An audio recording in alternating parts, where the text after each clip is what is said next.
자리에 앉으시길 바라겠습니다. 저희들 5월 가정에다 이렇게 주님의 말씀을 함께 나눌 수 있어서 너무나 감사합니다. 쉘터 인 플레이스라는 어려운 상황 가운데 저희들 함께 사랑을 나누고 또 힘이 되는 가족이 옆에 있다는 것이 얼마나 큰 감사가 되는지 모르겠습니다. 오늘은 특별히 마더스데이면서 또 어버이 주일로 지키고 있는데요. 한없는 부모님의 사랑, 또 그 사랑을 기억하고 감사하는 하루가 되기를 간절히 소원합니다. 사실 어버이 주일이어서 제가 어버이 주일에 맞춰서 말씀을 준비하다가 하나님께서 계속해서 하나님의 말씀에 대한 그런 부담감을 주셔서 오늘 시편 말씀을 나누게 되었습니다. 오늘 시편 119편 말씀을 통해 우리 가정과 또 우리 삶 속에서 하나님이 주시는 축복을 찾아가는 귀한 은혜의 시간 되길 간절히 바라겠습니다. 글렌 힐슨이라고 하는 현대 영성학자는 오늘날 살아가는 우리들이 하나님의 음성을 가까이 하지 못하는 데 방해가 되는 두 가지가 있다고 이야기했습니다. 그 첫 번째는 too busy, 너무 바쁘다는 것입니다. 여러분 모두 아침부터 저녁까지 정신없이 흘러가는 그런 시간들을 경험한 적이 있을 겁니다. 자매님들 이런 이야기 하잖아요. 앉을 틈이 없다라고 이렇게 이야기하는 경우들도 있고, 형제님들도 여러 가지 미팅들이 계속해서 연속되다가 식사를 거르는 일들도 경험해 보신 적 있으실 겁니다. 우리들 왜 그렇게 바쁘게 살아가고 있을까요? 우리의 가정을 위해서, 또 우리의 자녀들을 위해서, 아니면 어떤 큰 성과를 이뤄내고 또 남들에게 인정받고 또 성공하기 위해서? 그런데 자세히 들여다보면 그 성공에 대한 분명한 이유도 목적도 없이 그냥 그렇게 하루하루를 뛰어가고 있는 우리의 모습을 발견할 때도 있습니다. 그러면 어떨까요? 저희들 하나님의 음성을 들을 수는 없는 것입니다. 두 번째는 too noisy, 너무나 시끄럽다라는 것입니다. 너무나 많은 소리에 노출되어 있고 너무나 산만하다는 것입니다. 우리 주위에는 우리들 가만두지 않는 수많은 것들이 있습니다. 수많은 볼거리, 들을거리들이 우리들을 현혹합니다. 인터넷과 유튜브, 텔레비전, 수많은 취미 활동들이 때로 우리의 눈과 귀, 우리의 손과 발을 올가매고 있을 때가 있습니다. 우리 삶이 그런 상황 가운데 노출되어 있는데 그 상황 가운데 우리들은 정말로 중요한 것이 무엇인지 찾아가야 될 줄 믿습니다. 근데 그렇게 쉽지만은 않은 상황이 우리의 현실인 것 같습니다. 그렇다고 한다면 쉘터 인 플레이스 이 상황은 어쩌면 우리와 우리 가정에게 더할 나위 없이 좋은 기회가 될 수 있습니다. 왜냐하면 세상과는 잠깐 거리를 두고 이 시간 하나님의 말씀과는 더욱더 가까이 갈 수 있는 은혜의 시간이 되기 때문입니다. 네, 어떤 분들은 이렇게 말씀하실 수도 있을지 모르겠어요. 왜 저는 이 시간이 더 바쁘고 더 힘들고 더 괴로운 막막한 광야 같은 시간일까요? 그런 분들에게 광야에 대해서 좀 설명드리고 싶습니다. 광야라는 단어는 히브리어로 미다바르라고 합니다. 근데 여기서 미라는 단어는 있다라는 뜻을 가지고 있고 다바르라는 단어는 말씀이라는 뜻입니다. 그러니까 광야라는 것은 다른 어떤 것도 없고 말씀만 있는 곳이 그것이 바로 광야라는 것입니다. 때로 우리 너무 바쁘고 힘든 광야의 인생 가운데 우리들이 유일하게 살 것은 하나님의 말씀이 우리와 우리 각 가정에 있느냐 없느냐입니다. 하나님의 말씀이 우리 가운데 있다면 어떠한 상황 가운데서도 우리는 승리할 수 있습니다. 반대로 하나님의 말씀이 우리 가운데 없다라고 하면 우리가 사는 것처럼 보이지만 그것은 죽는 것과 마찬가지입니다. 여러분 너무나 잘 아는 말씀 있죠? 출애굽한 이스라엘 백성들 광야 40년을 보냈습니다. 하나님의 말씀이 없었던 이스라엘 백성들에게는 그 광야 40년이 너무나도 필요했던 훈련의 장이었습니다. 그 시간을 통해 하나님의 말씀을 받고 그 말씀 가운데 하나님을 만나게 되고 하나님의 은혜를 경험하게 되고 그 약속의 말씀, 그 축복의 땅 가나안 땅에 들어갈 수 있었습니다. 쉘터 인 플레이스 이 시간 우리에게 필요한 것은 바로 하나님의 말씀입니다. 그냥 집안에 갇혀 있는 것이 아니라 shelter in him, shelter in word, 우리 피난처 되신 그 주님의 말씀 가운데 거하는 저 여러분 모두가 되기를 간절히 소망합니다. 오늘 말씀은 저희들 시편 1절 2절 말씀을 읽었지만 시편 119편 전체 말씀을 다 보기를 원합니다. 시편은 총 150편으로 구성되어 있습니다. 여러분 시편 1편 가장 첫 시작을 어떻게 하죠? 시편 1절과 2절 말씀을 보면 복 있는 사람은 악인들의 꾀를 따르지 아니하며 죄인들의 길에 서지 아니하며 오만한 자들의 자리에 앉지 아니하고 오직 여호와의 율법을 즐거워하여 그의 율법을 주야로 묵상하는도다 라고 했습니다. 복 있는 사람이 어떤 사람입니까? 말씀과 함께하는 사람, 하나님의 말씀을 즐거워하고 밤낮으로 그 말씀을 생각하는 사람이 바로 복이 있다라고 했습니다. 제 목소리가 잠겼는데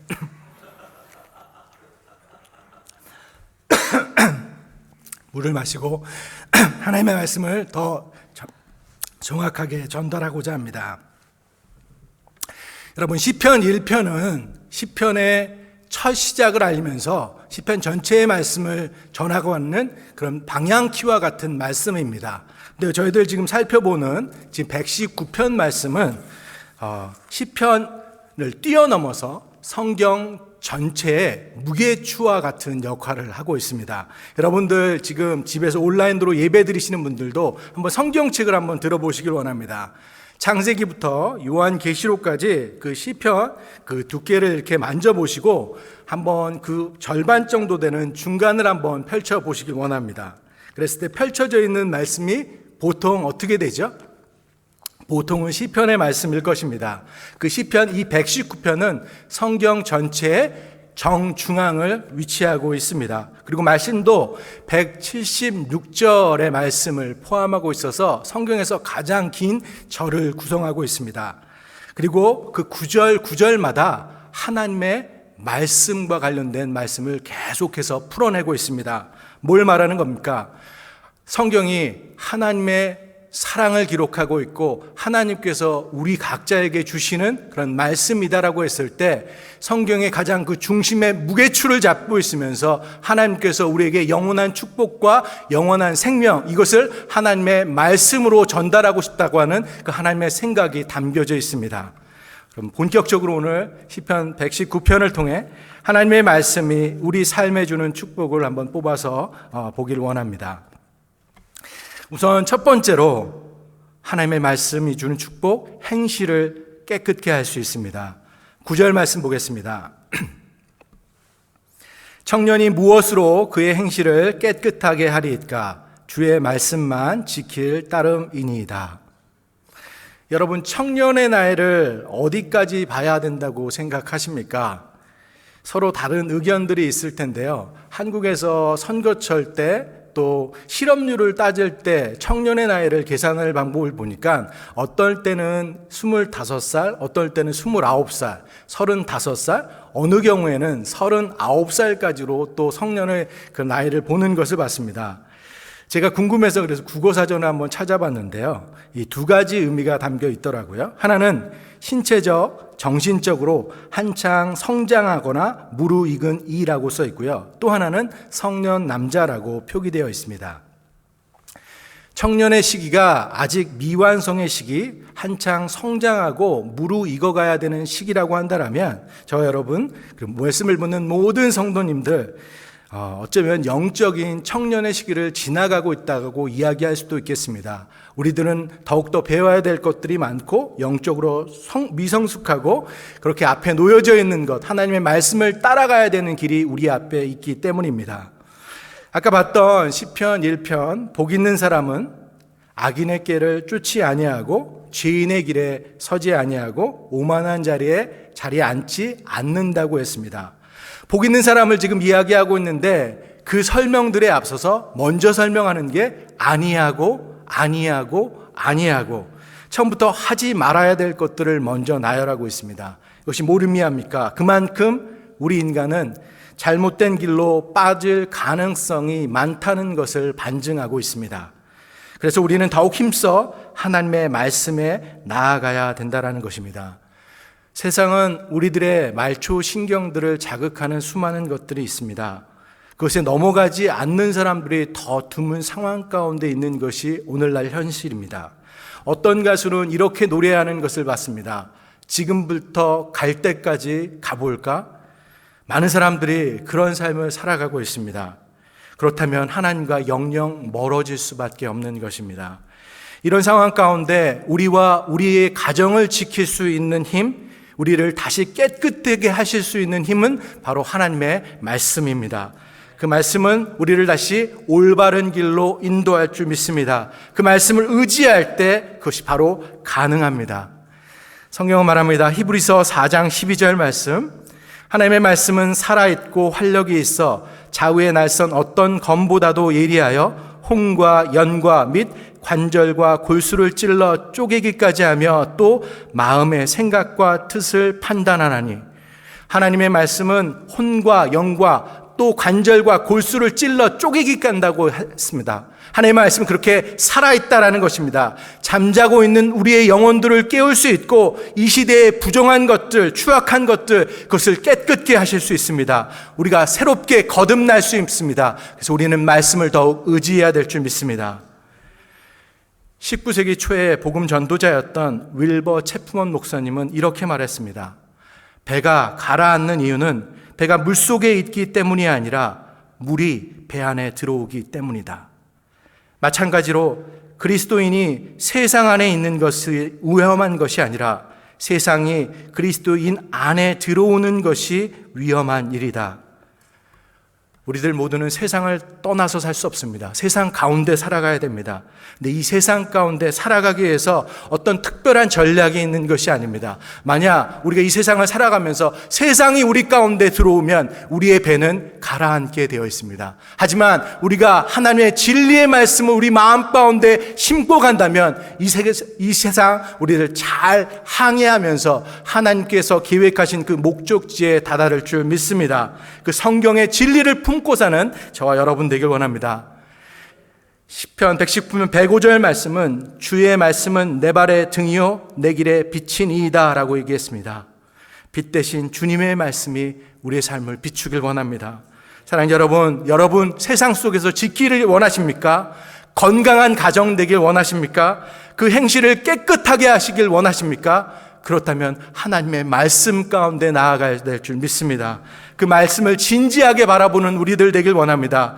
그 말씀을 우리와 우리 가정을 이끌 줄 믿습니다. 코로나19의 어려운 상황 속에서도 하나님의 말씀으로 인해서 우리들 더욱더 견고하게 될 수 있고 참 기쁨의 삶을 살아갈 수 있을 줄 믿습니다. 말씀만이 우리의 소망입니다. 그 축복을 경험하는 저와 여러분 되기를 간절히 소원합니다. 이제 두 번째로 말씀이 주는 축복, 위로가 된다는 것입니다. 우리들 보통 어려운 일이 생기게 되면 주의 필요를 얻기 위해서 동분서주를 합니다. 때때로 우리들 귀한 정보를 얻어야 되고 또 주위의 사람의 도움 필요를 얻어야 될 필요가 있습니다. 하지만 우리들이 조심해야 될 것은 지나치게 쓸데없는 소리에 귀 기울여서 불안해하고 우리 스스로를 힘들게 해서는 안 된다는 것입니다. 여러분, 갓 태어난 아기가 가장 행복한 때가 언제입니까? 엄마 품에 안겨서 엄마의 심장 소리를 들을 때가 가장 행복하고 안전한 때인 줄 믿습니다. 저희 딸이 태어났을 때가 기억납니다.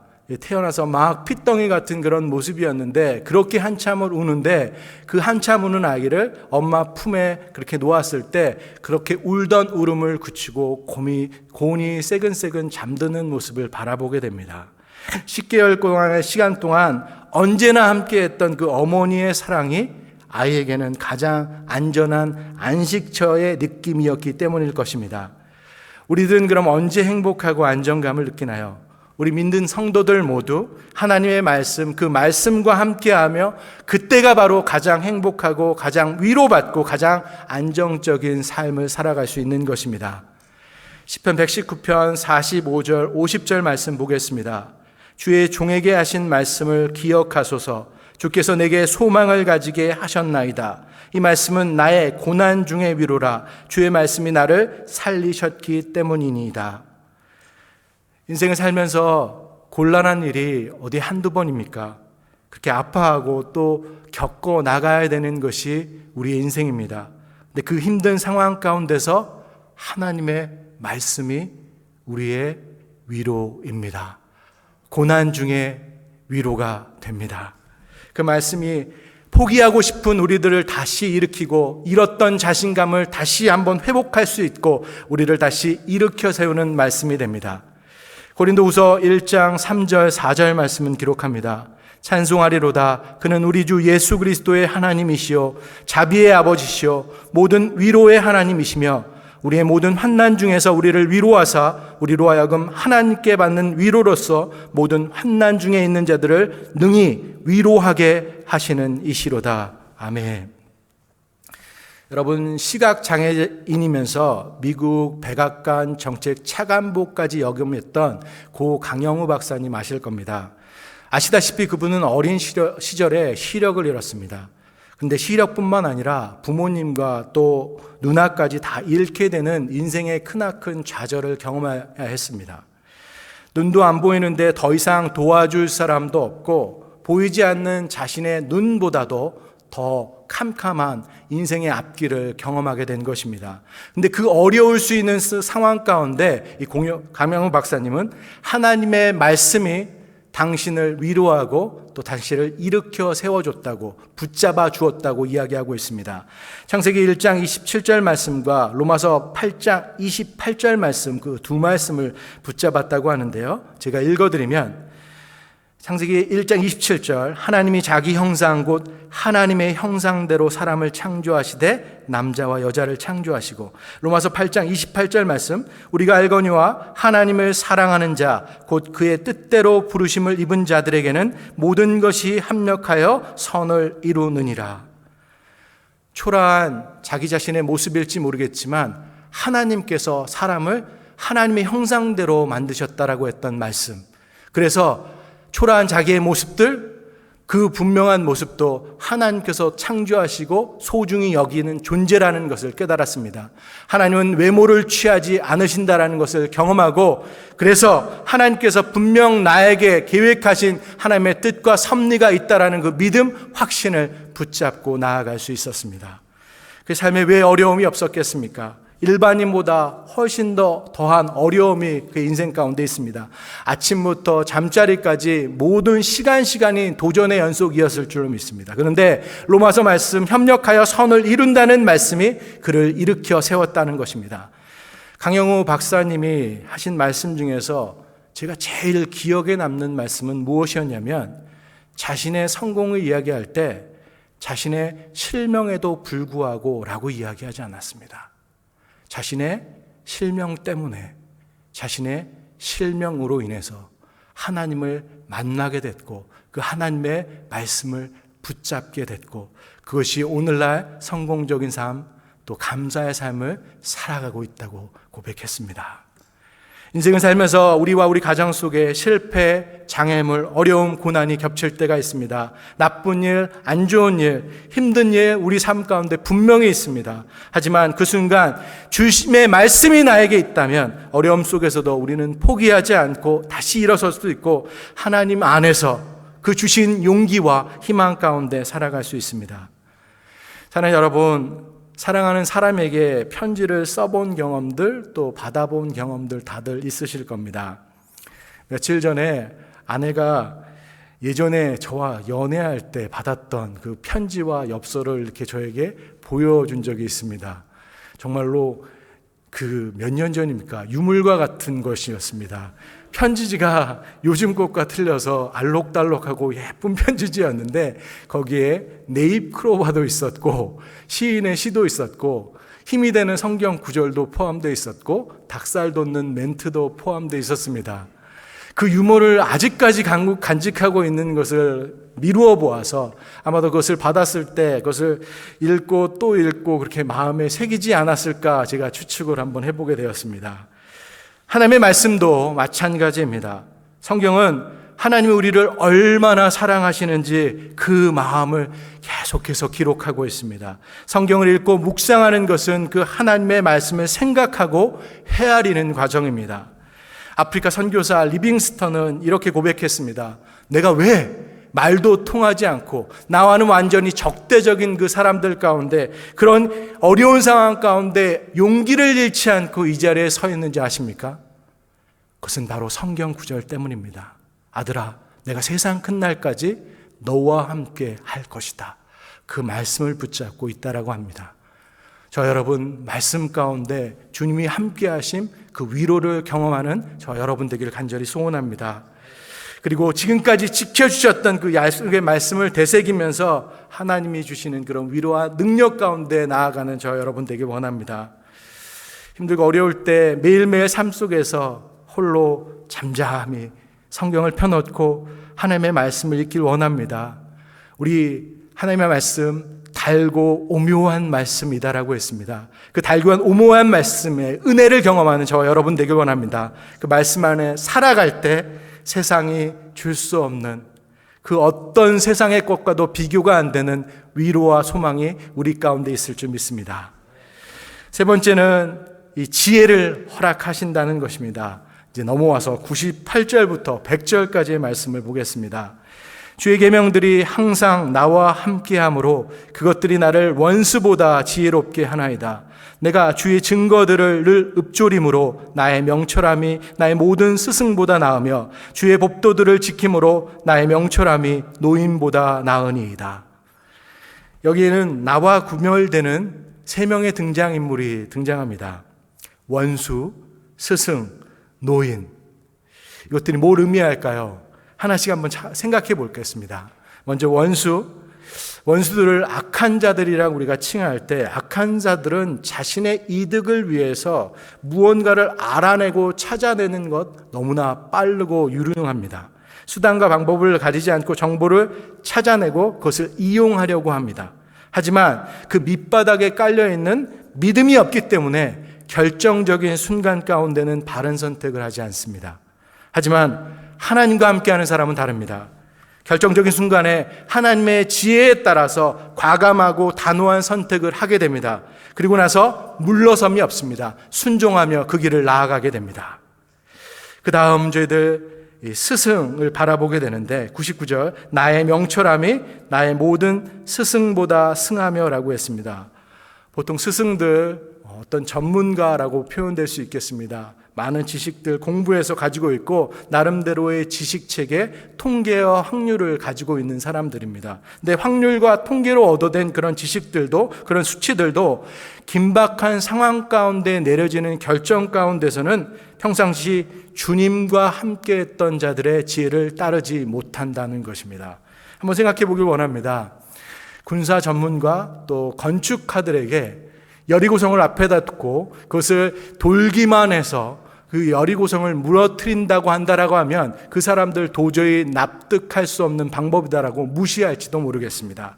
기드온과 300명의 용사도 마찬가지입니다. 300명 대 13만 5천 명의 대결입니다. 숫자상으로는 불가능한 것이었어요. 하나님께서는 일부러 숫자를 더 줄여나갔습니다. 하나님의 손이 이 전쟁을 이끌고 있다라는 것을 알려주길 원하셨고 그 말씀에 전적으로 순종하는 기드온을 보길 원하셨습니다. 하나님의 말씀, 하나님의 뜻에 순종하는 것이 어떤 체계적 지식과 산술적 통계 확률보다도 더 위에 있다라는 것을 말씀하는 겁니다. 마지막으로 나의 명철함이 노인보다 뛰어나다고 했습니다. 저희들 어른들 세월과 함께 얻어진 그 연륜의 경험들, 그것을 뛰어넘는 것 상당히 저희들 어렵다라고 이야기합니다. 하지만 하나님의 지혜는 연륜을 통해 얻어진 경험보다도 더 큰 지혜라고 말하고 있는 것입니다. 왜냐하면 성경의 말씀 자체가 최고의 연륜의 말씀이고 최고의 권위의 말씀이기 때문입니다. 96절 말씀 보겠습니다. 내가 보니 모든 완전한 것이 다 끝이 있어도 주의 계명들은 심히 넓으니이다. 세상의 것은 다 한계가 있다는 것입니다. 그 나아가는 데 있어서 저희들이 얻을 수 있는 지혜 모든 것을 다 동원해도 언제나 한계가 있습니다. 그런데 하나님의 말씀은 그 넓이와 깊이와 높이에서 그 끝이 없는 지혜를 담고 있다라고 이야기하고 있습니다. 여러분 솔로몬이 이야기했던 거 기억나죠? 잠언 9장 10절 말씀에 여호와를 경외하는 것이 지혜의 근본이요 거룩하신 자를 아는 것이 명철이라고 했습니다. 솔로몬 하나님 앞에서 모든 것을 다 구할 수 있는 그런 상황 가운데 어떤 것을 선택했습니까? 바로 지혜를 선택했습니다. 그 지혜가 나라를, 가정을, 자기 자신을 지켜나갈 수 있는 힘인 것을 알고 있었기 때문입니다. 이처럼 말씀과 함께하는 삶의 축복은 원수보다, 스승보다, 노인보다 더욱 지혜롭다고 할 수 있는 것입니다. 그 지혜를 얻고 유지하는 저와 여러분 되길 간절히 소원합니다. 유명한 시인 릴케는 이런 기도를 했습니다. 내 눈을 감겨주십시오. 그래야 당신을 볼 수 있습니다. 내 귀를 막아주십시오. 그래야 당신의 음성을 들을 수 있습니다. 사랑하는 여러분, 하나님의 말씀은 세상의 가치를 뛰어넘습니다. 세상의 가치를 이깁니다. 저희들 때로 의식적으로 우리의 눈을 가리고 우리 귀를 막고 하나님의 음성을 듣고 또 바라볼 수 있는 저희들 모두가 되기를 간절히 소원합니다. 그래서 최고의 권위, 하나님의 말씀을 따라 살아가는 저 여러분 모두가 되기를 소원합니다. 그 말씀이 우리를 변화시키고 우리 가정을 변화시키고 우리 주위를 변화시킬 줄 믿습니다. 사랑하는 여러분, 우리는 이전에는 상상도 해보지 못했던 일들, 그 길을 걸어가고 있습니다. 코비드-19의 상황은 그 세상의 어떤 지혜로도 예측하지 못했던 것입니다. 그리고 앞으로도 상상하지 못했던 일들은 우리 앞에 또 놓여질지 모르겠습니다. 이 상황을 세상의 지혜로 임하는 데는 한계가 있습니다. 이 시간 저희들 간절히 주님의 지혜를 구하길 원합니다. 그리고 우리가 먼저 주님의 지혜 가운데 나가고 우리의 자녀들에게 그렇게 교육하길 원합니다. 에베소서 6장에 보면 부모는 교양과 훈계로 양육하라고 이야기했습니다. 여기 우리말 성경에서는 교양과 훈계 두 가지 단어들인데 헬라어 성경에서는 파이데이아 한 단어를 사용하고 있습니다. 파이데이아라는 말은 단순한 지식의 전달이 아닙니다. 하나님의 말씀을 기본으로 해서 아이의 지성을 설득하고 또 지도하라고 이야기하는 것입니다. 그래서 그 하나님의 말씀을 기초로 해서 하나님, 세상, 우리의 인간이 어떤 것인지를 이야기하고 가장 중요한 것, 하나님을 경외하는 마음을 심어 주어야 된다는 것을 이야기하고 있습니다. 잠언에서 솔로몬은 이렇게 교훈했습니다. 마땅히 행할 길을 아이에게 가르치라. 그리하면 늙어도 그것을 떠나지 아니하리라. 말씀을 바탕으로 자녀를 양육하고 말씀이 주는 축복, 지혜를 붙잡고 평생을 살아가는 우리들 모두가 되기를 소원합니다. 오늘 본문 1절과 2절 말씀을 다시 한번 바라보겠습니다. 행위가 온전하여 여호와의 율법을 따라 행하는 자들은 복이 있으며 여호와의 증거들을 지키고 전심으로 여호와를 구하는 자는 복이 있도다. 우리 모두 하나님의 말씀을 사모해야 합니다. 그래서 하나님의 말씀을 읽고 또 더욱더 알아가야 됩니다. 때로 말씀을 묵상하고 암기하고 더 철저히 연구해야 합니다. 그러나 그것으로 끝나는 것이 아니라 오늘의 말씀처럼 그 말씀을 따라 우리 삶에 행할 수 있는 자들, 그런 사람이 되길 원합니다. 그것이 바로 믿음입니다. 그것이 바로 순종입니다. 우리들 너무나 많이 부족합니다. 하지만 저희들 하나님의 말씀을 의지하고 나아갈 때 하나님께서 우리에게 힘 주실 줄 믿습니다. 그 주님의 은혜가 우리를 거룩함으로 나아가게 할 줄 믿습니다. 그래서 우리가 읽고 들은 주님의 말씀, 우리의 머릿속으로 와서 우리의 가슴으로 내려오고 또 그 말씀이 우리의 손과 발로 움직여져서 정말로 그것을 행함 있는 믿음으로 가지고 나아가는 저와 여러분 되길 원합니다. 그래서 살아있는 하나님의 말씀이 우리의 삶의 변화를 이루고 또 하나님의 뜻을 우리가 이루어드릴 수 있는 착하고 승동된 존들 다 되기를 소원합니다. 말씀을 정리합니다. 우리들 코비드-19 마른 땅, 정말로 사막과 같은 길을 걸어가고 있습니다. 사막과 같은 길, 우리들 때때로 수시로 하나님의 말씀을 공급받지 않는다면, 우리 마음 가운데 새기지 않는다면 우리들 고갈돼서 저희들 넘어질 수밖에 없습니다. 말씀 앞에 나아가길 원합니다. 이 시간 우리를 일으킬 수 있는 것은 오직 말씀입니다. 사랑하는 여러분, 기억하길 원합니다. 우리의 삶과 우리 가정 속에서 지치고 힘들었을 때 힘주시고 위로해 주시고 나를 움직였던 그 말씀들을 다시 한번 기억하길 원합니다. 나의 눈물의 골짜기를 승리의 골짜기로 바꾸어 주셨던 그 말씀들을 다시 기억하길 원합니다. 하나님, 우리를 축복하시길 원하십니다. 근데 그 축복의 방법, 하나님의 말씀을 통해서 우리를 축복해 주시길 원합니다. 그 말씀이 우리의 삶과 우리의 가정을 다시 회복시켜 주실 줄 믿습니다. 여러분, 좋은 미래를 꿈꿉니까? 자녀들이 잘 되기를 바라십니까? 가정이 행복하길 원합니까? 하나님의 말씀 안에서 시작하길 원합니다. 그 말씀이 세상을 살아가는 힘과 능력이 됩니다.